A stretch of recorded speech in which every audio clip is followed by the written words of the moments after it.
त्रिशिवरमानस हंस चराचर जनन स्थिति लय कारणभो साम्ब सदा शिव शम्भो शङ्कर शरणं मे तव चरणयुगम्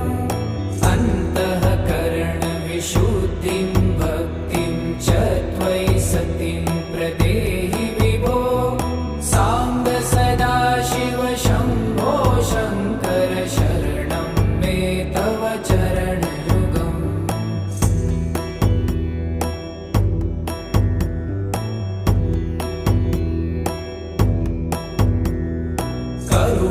करुणावरुणालय